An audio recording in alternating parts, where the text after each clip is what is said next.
வணக்கம். இன்றைக்கி my home my கிச்சனில் எல்லாருக்கும் ரொம்ப பிடிச்ச பன்னீர் பட்டர் மசாலா ரெஸ்டாரண்ட் ஸ்டைலில் எப்படி பண்ணுறதுன்னு பார்க்கலாம். பன்னீர் பட்டர் மசாலா செய்யறதுக்கு அடுப்பில் ஒரு பாத்திரம் வச்சு 1லேருந்து 1.5 கப் அளவுக்கு தண்ணி ஊற்றி கொதிக்க விடுங்க. தண்ணி நல்லா கொதித்த பிறகு 75 கிராம் அளவுக்கு முந்திரி பருப்பு சேர்த்துக்கோங்க. முந்திரி பருப்பு 75 கிராம்லேருந்து 100 கிராம் வரைக்கும் சேர்த்துக்கலாம். 1-2 நறுக்குன 4 பெரிய தக்காளி பழமும் சேர்த்து 2லேருந்து 3 நிமிஷம் வேக விடணும்.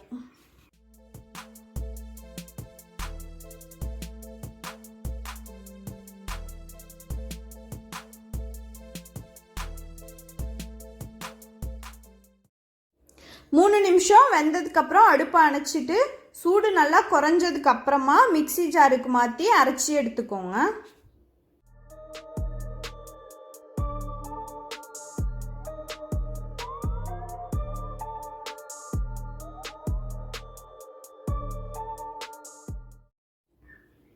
அடுப்பில் வேறொரு பாத்திரம் வச்சு 1 டேபிள் ஸ்பூன் எண்ணெய் சேர்த்துக்கோங்க.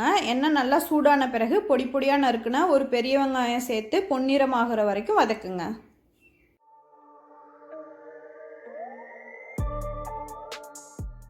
வெங்காயம் பொன்னிறமாக வதங்கினதுக்கப்புறம் 1 டேபிள் ஸ்பூன் இஞ்சி பூண்டு விழுது சேர்த்து அதோட பச்சை வாசனை போகிற வரைக்கும் வதக்கிக்கோங்க.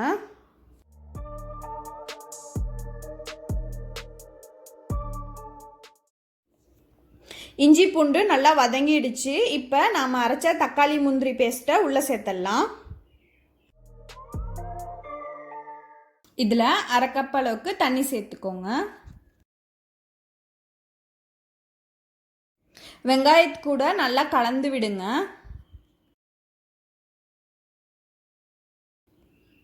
நல்லா கலந்து விட்ட பிறகு கொதிக்க ஆரம்பிக்கும்.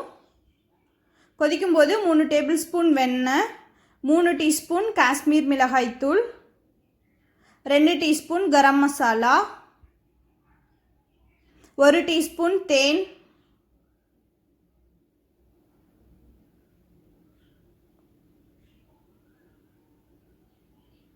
அப்புறம் 1 டீஸ்பூன் ஜீரகத்தூள் சேர்த்துக்கோங்க.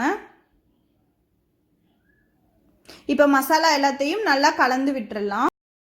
மிளகாய்த்தூள் நீங்கள் உங்களோட காரத்துக்கு தகுந்த மாதிரியும் சேர்த்துக்கலாம். மசாலா கிரேவியோட நல்லா கலந்த பிறகு கிரேவியோட கலரே மாறிடும். நல்லா ஒரு பிரைட்டாக ஆரஞ்சு கலரில் இருக்கும். பார்க்கறதுக்கே ரொம்ப நல்லாயிருக்கும்.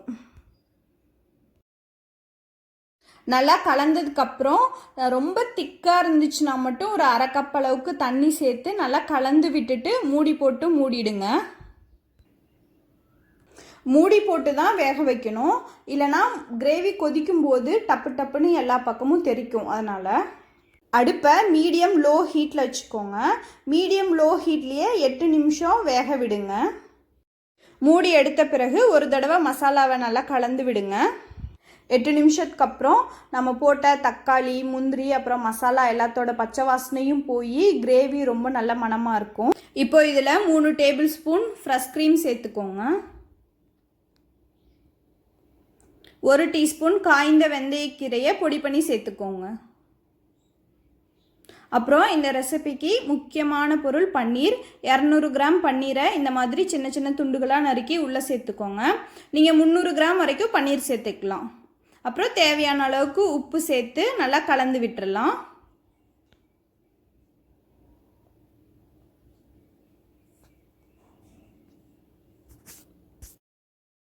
பன்னீர் உடையாத மாதிரி கலந்து விடுங்க.